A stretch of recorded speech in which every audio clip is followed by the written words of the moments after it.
Karibu mpenzi mtazamaji wa The Gold Voice. Ni nyumba ya mahusiano, familia, ndoa na malezi. Ni nyumba sahihi ambayo imebeba dawa ambayo inaponya majeraha mbalimbali, lakini pia ni nyumba sahihi kabisa ambayo imejaa stoo za kutosha za kushusha maumivu na kuweza kupakia uponyaji na suluhu mbalimbali ya maisha ya ndoa, mahusiano, familia na malezi kiujumla. Karibu katika siku ya leo tu ambapo tumedhamiria kuigusa jamii katika swala ambalo limeichanganya jamii kwa muda mrefu sana. Jamii imechanganya vitu hivi kwa miaka mingi, lakini pia kwa muda mrefu, na baadhi ya watu wakaingia hata kwenye familia kutokufahamu vema. Lakini siku ya leo tunakwenda kuondoa upofu kwa wale ambao wameingia kwenye familia, lakini pia hata kwa wale ambao wanajiandaa kuingia kwenye familia, tunakwenda kuwatoa upofu ili waweze kufahamu nini ni nini. Sasa kitu ambacho tunakwenda kukitoa upofu katika siku ya leo ni swala zima la upendo. Watu wanachanganya upendo ni nini, ni hisia au ni maamuzi? Basi katika siku ya leo Master Trainer wako Tiba Jacobo anakwenda kufafanua kwa kina kabisa juu ya upendo ni nini, aidha ni hisia au ni maamuzi. Karibu sana kwenye somo letu la leo ambalo linasema upendo si hisia tu, ni maamuzi. Sasa katika somo hili tutaona vipengele vikuu vitano ambavyo vitakwenda kutupa ufafanuzi wa kina zaidi juu ya swala zima la upendo. Tunapozungumzia mambo ya upendo si hisia tu, ni maamuzi, basi tunapaswa kuona vitu tofauti tofauti ambavyo vitakwenda kuelezea upendo. Kabla hatujaenda mbali sana, kipengele namba moja tunapaswa kukielewa vizuri ili tuende kuona upendo ni nini. Tuanze kwa kuelewa kwamba unapozungumzia upendo si hisia, maana yake tunazungumzia ni kitendo cha kuchukua maamuzi ya kujitoa, kutunza na kustahimili. Hapo utakuwa umezungumzia upendo si hisia tu, manake bali upendo ni kuchukua maamuzi ya kujitoa, lakini pia kustahimili na pia kutunza. Unapostahimili, unapojitoa, lakini pia unapotunza, hatuna maana tu kwamba katika masuala mazima labda tu ya kifedha. Unapozungumzia kujitoa, maana yake ni kuwa tayari kuishi na mtu pamoja na madhaifu yake, pamoja na kila kitu. Lakini unapojitoa sasa, unajitoa pia kumsaidia kumrejesha katika ile thamani ambayo jamii inatarajia. Lakini si tu jamii inatarajia, lakini pia hata kile Mungu anatarajia kukiona katika maisha yake. Lakini tunapozungumzia kustahimili, ni uwezo wa kustahimili madhaifu yake. Kipindi hicho unafanya mchakato wa kuweza kumsaidia aweze kuondoka, na sio kutumia udhaifu wake ili kumdhalilisha au kumnyanyasa au kumuonea, kama baadhi ya watu wengi ambavyo wanatumia madhaifu ya wenza wao na kuanza kuwanyanyasa. Awe mume awe mke, anaweza akatumia madhaifu ya mwenzi wake kuweza kumnyanyasa, isipokuwa madhaifu ya mwenzi yanapodhihirisha, unatakiwa kuyastahimili, lakini unatakiwa kujitoa sasa kuweza kumshusha yale madhaifu na kuweza kumpandisha thamani yake, ili kesho na kesho kutwa uweze kufanana kama Nabii Hosea ambaye alikabidhiwa yule mwanamke kahaba kabisa, lakini mtumishi alistahimili, alijitoa, kesho na kesho kutwa akafanyika kuwa ushuhuda hata kwa wale wengine ambao walikuwa wanaendelea kuyaishi maisha ambayo hayampendezi Mwenyezi Mungu, wakabadilika na kujikuta wanaishi katika maisha ambayo yanampendeza Mungu. Tunapozungumzia kutunza, ni tendo zima sasa la kuweza kuhakikisha kwamba unamsaidia na unamshika mkono mtu hata pale anapokuwa amestahili mbele za jamii, mbele ya Mwenyezi Mungu, lakini pia mbele za watu kwa ujumla. Sasa hapo tumeweza kuona nini maana ya upendo si hisia tu. Sasa tumeweza kuelewa kwa kina juu ya upendo si hisia tu, lakini jambo lingine ambalo ni la msingi tunapaswa kuelewa sisi kama jamii ni swala zima la hisia. Tunapozungumzia hisia, tunazungumzia ni kitu ambacho kinakuja na kinaondoka, au ni kitu ambacho kuja na kupita, au ni kitu ambacho kinaweza kikapanda au kinaweza kikashuka. Lakini unapozungumzia maamuzi, haya huwa yanabaki constant. Mtu anapokuwa amefanya maamuzi, maana yake ni kitu ambacho kinakuwa sasa kimebaki constant, kwamba hichi hakitegemei hali fulani, isipokuwa chenyewe kinakuwa kimebaki constant kabisa, kwamba kipo. Sasa hisia za mapenzi zina vitu kadhaa ambavyo huchochea.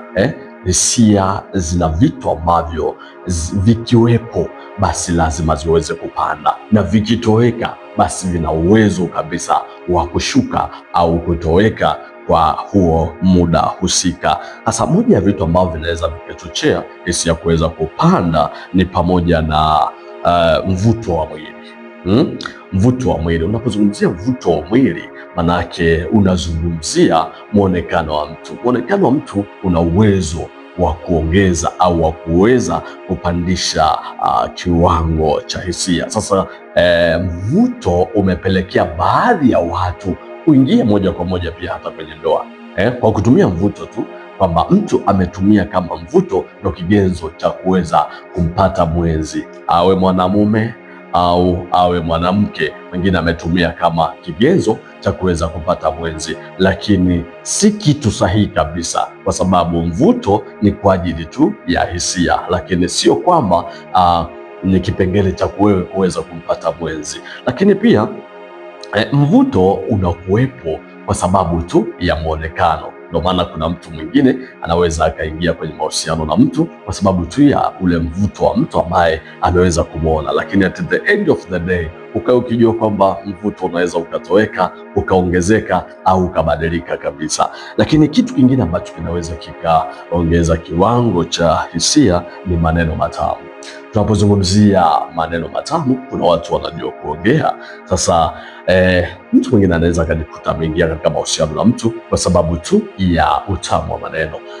Mwenzi wake amezungumza nini katika ule wakati, yule mtu ambaye amekutana naye amezungumzaje. Kwa hiyo maneno matamu yana uwezo wa kuweza kuongeza au kusababisha hisia kupanda na kuwa katika kiwango ambacho ni cha kipekee sana. Lakini pia kitu kingine ambacho kinaweza kikapandisha hisia ni mazingira au hali ya mazingira.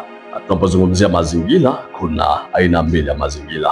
Aina ya mazingira namba moja tunasema kwamba labda geographical environment. Mazingira huenda hali halisi ya mazingira, hali ya hewa ikapelekea mtu mwingine akaongeza au akapandisha hisia, akajikuta anaingia kwenye relation na mtu bila kujikuta katika huo wakati, au akajikuta kwenye level za hali ya juu za kupandisha hisia. Otherwise mwingine ni kulingana na mazingira labda ya kifedha, ya kifedha, maana yake hali ya uchumi, na akakutana na mtu ambaye ana uchumi mzuri na nini, mwisho wa siku yani ile hali tu ya mtu wa mazingira akapelekea na yeye akajikuta anaingia kwenye relation na mtu kwa sababu tu ya ile hali ambayo amekutana na yule mtu, na akalelate na mtu kwa sababu tu ya mazingira yake. Hivyo ni moja ya vitu ambavyo vinaweza vikasababisha hisia zikapanda, lakini pia vikitoweka, manake hivyo vitu vina uwezo wa kupelekea pia hisia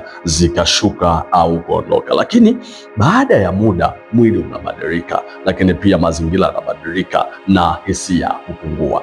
Tunapozungumzia mvuto wa mwili, manake at the end of the day huu mvuto unaweza ukaja na ukatoweka pia. Sasa unapokuja na kutoweka at the end of the day, manake mazingira yanaweza kubadilika pia, lakini pia na hisia zinaweza zikapungua. Sasa zinapopungua hisia na mazingira kubadilika, sasa tunatarajia kitu kimoja kibaki, ambapo sasa ni maamuzi. Tunapozungumzia maamuzi, tunaona sasa, je, yule mtu ambaye uliweza kuingia naye kwenye relation, kwamba uliingia naye relation kwa sababu ya hisia, au ulikaa na kutafakari kwamba huyu ni mtu ambaye anastahili kuingia naye. Sasa pale mazingira yanapobadilika, lakini pia mwili unapobadilika, hisia zinapokuwa zimepungua, maamuzi yako ndio yanadhihirika. Either ulimpenda kweli Aidha ulimtamani kwa sababu ya hisia. Sasa kama ulimpenda kweli, tutakuona ukimtunza hata katika wakati wa madhaifu. Tutakuona ukimpenda hata wakati wa hali ngumu. Tutakuona ukiendelea kujitaarabisha kwa ajili yake hata kama una hali ngumu kiasi gani.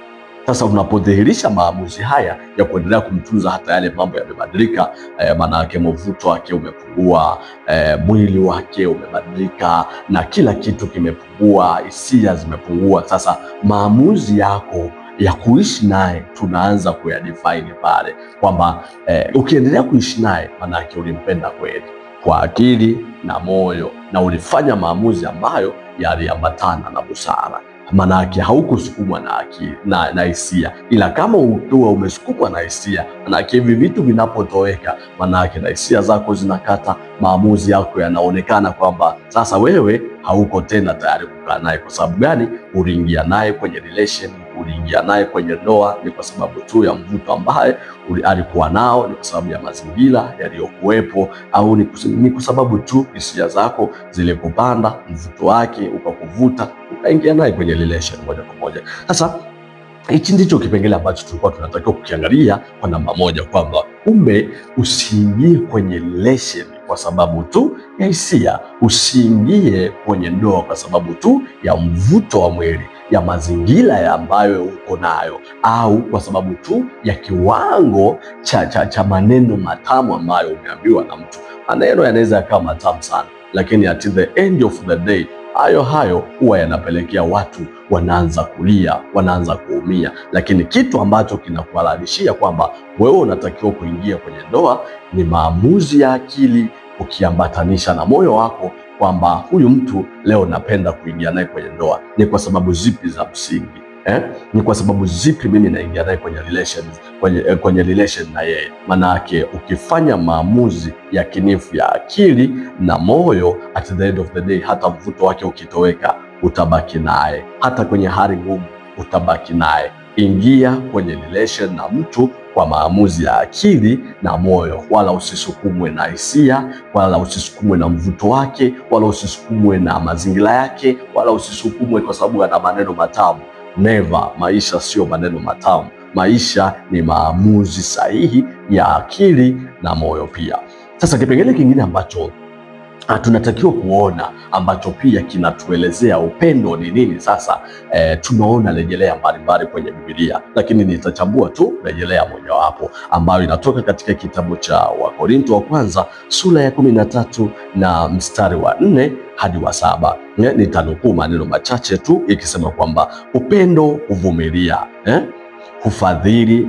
Lakini maana yake upendo huvumilia, hufadhili pia. Sasa tunapozungumzia upendo huvumilia na hufadhili, hapa tunazungumzia ni maamuzi ya kuanza kuonyesha action iliyotokea kwenye akili, lakini pia na iliyotokea kwenye moyo. Manake kama upendo ungekuwa ni hisia, tungeona maelezo hapa mengine, lakini upendo ambao unazungumziwa hata kwenye Biblia, manake ni upendo ule ambao unatokana na akili na moyo. Unaweza ukavumilia dhiki kwa akili na moyo, wala sio kwa hisia. Unaweza ukamfadhili mtu katika hali, ni kwa sababu ya akili na moyo, manake vimefanya maamuzi sahihi. Mpaka hapo unakuja kujua kwamba kumbe upendo ni maamuzi, lakini maamuzi hayo yanatakiwa kutokana na akili na moyo pia. Lakini hapa tunaona hisia hazijatajwa kabisa, manake hivi vitu vya kufadhili na kuvumilia, manake ni tabia za kimaamuzi ya kiroho na ya kihisia. Hata Biblia inatambua upendo ni ule unaotokana na akili na moyo, wala sio upendo ule ambao unatokana na hisia. No. Lakini pamoja na hayo pia kuna rejelea moja inatoka katika Bible. Tunaona Yesu alisema kwamba pendeni adui zenu. Sasa hapa anaposema pendeni adui zenu, manake anataka akili iwe imetafakari kwa kina, lakini moyo pia na wenyewe huo umetafakari kwa kina. Ikiwa moyo utatafakari kwa kina, akili itatafakari kwa kina, moja kwa moja wewe utampenda adui yako. Kwa sababu gani? Manake unapompenda adui yako unamtengenezea uwezo wa yeye kujifunza jambo kwako, unamtengenezea uwezo wa yeye kujifunza kitu kwamba why, pamoja na mimi huyu mtu kumfanyia mambo ya ovyo, lakini bado yuko na mimi. Hata kwenye ndoa, unapompenda mke, unapompenda mme, kipindi anadhihirisha matendo ambayo sio mazuri, una uwezo wa kumbadilisha, kwa sababu yeye anakuwa anaenda opposite, lakini wewe bado unaendelea kumstahimili. Upendo unahitaji maamuzi. Upendo ni tabia ambayo inatakiwa izalishwe kutoka kwenye akili na kwenye moyo. Sasa katika hayo maamuzi, manake moja kwa moja yatafanya wewe kuendelea kujitoa kwa ajili ya mwenzi wako, lakini pia kuendelea kumtunza na kuendelea kumstahimili. Katika ndoa, ukae ukijua kwamba hisia zina uwezo wa kukusaliti. Hicho ndicho kitu ambacho unataka uelewe, kwamba hata ukiwa kwenye ndoa, hisia kuna wakati mwingine zinaweza zikakusaliti. Zinawezaje kukusaliti? Siku ukimkuta mwenzi wako anaumwa, ameboeka, hayuko sawa, hisia haziwezi tena kuwepo, lakini ule upendo wa akili na moyo hauwezi ukaondoka eti kwa sababu anaumwa. Hauwezi ukaondoka eti kwa sababu mwenzi wako ameboeka, hayuko sawa, ana stresi. Upendo hauwezi ukaondoka ule wa akili na na maamuzi ya moyo, lakini hisia, wakati mwenzi wako ameboeka, hayuko sawa, amevurugwa, lazima ziondoke. Zinakusaliti, maana yake zinaondoka, lakini ule upendo wa akili na moyo utastahimili na utakuwepo, na utahakikisha kwamba unaugua pamoja na yeye, unakuwa stressed pamoja na yeye. Manake stress yako inakuja ni kwa sababu tu unataka kumfanya mwenzi wako aweze kurejea katika hali ya kawaida. Hapo ndipo unapoweza kujua kwamba maamuzi yanabaki constant ya kupenda. Manake atabaki, utasimama na yeye katika hali ngumu, utasimama na yeye katika hali ya kitofauti ambaye atakuwa naye. Kipindi amevurugwa, bado utakuwa naye. Hata kama una feelings, mwenzi wako anapokuja, basi unajaribu kustahimili zile feelings zako ili mwenzi wako aweze kukaa constant. Hapo ndipo unapokuja kujua kwamba upendo si hisia, isipokuwa ni maamuzi ya akili na moyo. Lakini pia tunasema kwamba maamuzi yanaambatana na vitendo. Tunapozungumzia upendo ni maamuzi, maanake maamuzi sasa, ikiwa kweli umefanya maamuzi ya kumpenda, yanaambatana na vitendo kadhaa. Sasa moja ya vitendo ambavyo vinaambatana na maamuzi ya kupenda, tunasema kwamba sasa mtu ambaye amefanya maamuzi ya upendo kabisa lazima ambatanisha na vitu fulani au vitendo fulani. Moja ya tendo ambalo pekee lazima liweze kuambatana ni pamoja na kusamehe bila kutaka radhi ya haraka. Yani mwenzi wako amekukosea, unamsamehe tu. Ni kwa sababu gani? Hata kabla hajaja kuomba radhi unamsamehe. Ni kwa nini? Ulimpenda kwa akili na kwa moyo. Ukiwa umempenda kwa akili na kwa moyo, unaamini kabisa kwamba huyo ni binadamu, anateleza, anakosea na anaharibu pia. Kwa hiyo utamsamehe tu hata kabla hajaja kuomba radhi. Lakini kama ulimtaka tu kwa hisia, uliingia naye kwenye relation, akikukosea tu, tuachane. Ni kwa sababu gani? Ulikuja kwa sababu ya nini? Ya msukumo wa hisia. Haukuja naye kwenye mahusiano kwa sababu ya akili na moyo. Lakini ukimpenda kwa moyo, unakuwa tayari kumsamehe hata kabla hajaja kuomba radhi. Lakini pia maamuzi ya kupenda yanaambatana na kujitoa hata bila kushukuriwa. Yani mtu ambaye amechukua maamuzi ya kupenda kwa moyo na kwa akili, moja kwa moja huyu mtu anafanya wema, sio mpaka labda ashukuriwe. Anafanya vitu vizuri, anajitolea, sio mpaka umwambie asante kwa chakula, asante kwa kufua nguo zangu, asante kwa sababu ya umeleta hela, asante. No, anajua kabisa kwamba huu ni wajibu wangu kumtunza au kumsaidia mwenzi wangu katika baadhi ya majukumu. Huyo ni mtu ambaye amefanya maamuzi ya kupenda kwa akili, lakini pia kwa moyo. Hasubiri umshukuru ndio atende wema tena. Lakini pia maamuzi yanaambatana pia na kukaa kwenye ndoa hata katika hali ngumu. Hata wakati wa hali ngumu kwenye ndoa, unajua vipindi vya ndoa ni vingi. Wakati mwingine mnaweza kupitia ugumu wa familia, wa uchumi, ugumu labda kuna magonjwa, kuna changamoto kadhaa za kifamilia. Lakini kwa mtu ambaye alifanya maamuzi ya kupenda kwa akili na kwa moyo, hawezi kuondoka. Ila mtu aliyekuja tu kwa msukumo wa hisia, kwa msukumo wa mazingira fulani, yale mazingira yanapobadilika, yale maneno matamu yanapotoweka, lazima naye atoke. Ni kwa sababu gani? Alikuja kwa sababu ya vile vitu, hakuja kwa sababu alikuwa na upendo wa moyo na kwa akili. Kwa hiyo mtu ambaye alikuja hivyo anakaa hata kama hali ngumu, atastahimili na mkewe, atastahimili na mmewe. Hata katika hali ngumu atastahimili na mkewe, atastahimili na mumewe pia. Wanavuka salama na wote wanamrudishia sifa na utukufu Mwenyezi Mungu. Hisia ni kama harufu ya maua, yanaweza yakaja yakaondoka pia. Manake harufu ina uwezo wa kuja ikaletwa na upepo, upepo kikaushwa, manake harufu itabaki pale kwenye ua.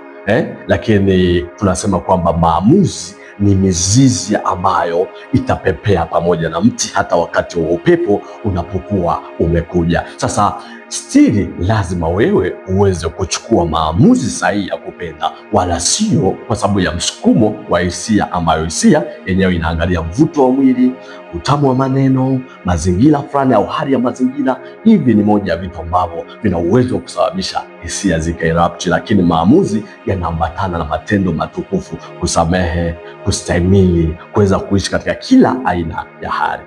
Ulishawahi kuingia kwenye relation na mtu kwa sababu ya hisia? Sasa ni wakati wako wa kuweza kubadilika. Hata kama uliingia kwenye ndoa kwa sababu ya hisia, lakini ni wakati wako wa kuweza kubadilisha formula na kuanza kujifunza kupenda kwa moyo na kwa akili, ili uweze kumstahimili mwenzi wako kwenye hali yoyote ya maisha, kwa sababu maisha yana changamoto nyingi, lakini yote kwa yote tunatakiwa kuishi pamoja bila kuachana, kwa sababu tunapopenda kwa akili, tunapopenda kwa moyo, maana yake moja kwa moja tunauelewa sahihi sasa wa maisha, kwamba hata wenza wetu ni binadamu dhaifu ambao wana uwezo wa kukosea na wana uwezo wa kufanya vizuri. Umejifunza nini katika somo letu la leo? Komenti hapo, na kama kuna kitu ambacho una uwezo wa kutufundisha pia kupitia hisia na maamuzi, basi una uwezo wa kushare na sisi. Usisahau kusubscribe channel hii ili tuendelee kwenda pamoja katika mambo yote. Hii ni The God Voice na mimi ni Master Trainer wako